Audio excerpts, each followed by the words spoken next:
Call to the honourable member for Gilmore. My question is to the Acting Prime Minister. How is the Albanese Labor government future-proofing the NBN after a decade of mismanagement by making it more affordable and accessible for all Australians? Good call to the Acting Prime Minister. Well, I thank the member for her question. In April of 2009, more than 15 years ago, the Rudd Labor government established the National Broadband Network, and we understood back then that fast, reliable, universal broadband would go a long way to defining Australia's economic potential. The ability to transfer large amounts of data, detailed architectural drawing, medical imaging, complex computer modelling in real time was the future.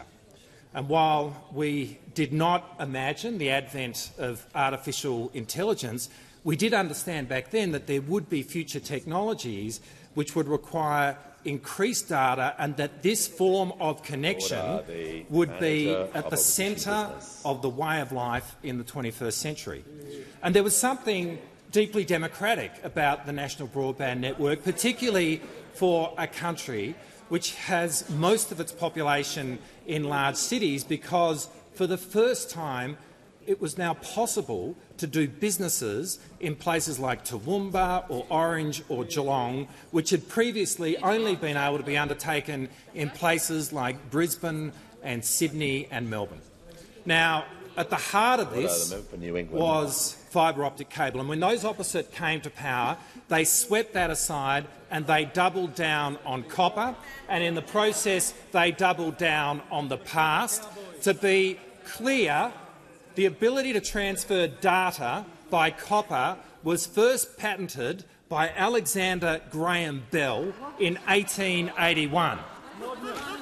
And the limitations of their imagination when it came to the National Broadband Network was completely encapsulated by Tony Abbott when he said, and I quote, "Do we really want to invest $50 billion of hard-earned taxpayers' money in what is essentially a video entertainment system?"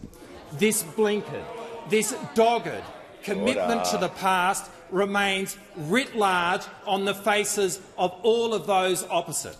And just like with Telstra, we know that those opposite want to privatise the NBN. Well, as a result of the legislation that was put into this parliament this week, this side of the House has guaranteed that there will be universal access for all Australians to the NBN forever.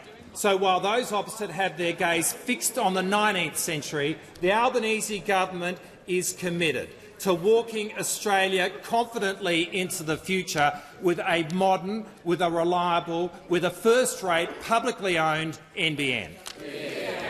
Before I call the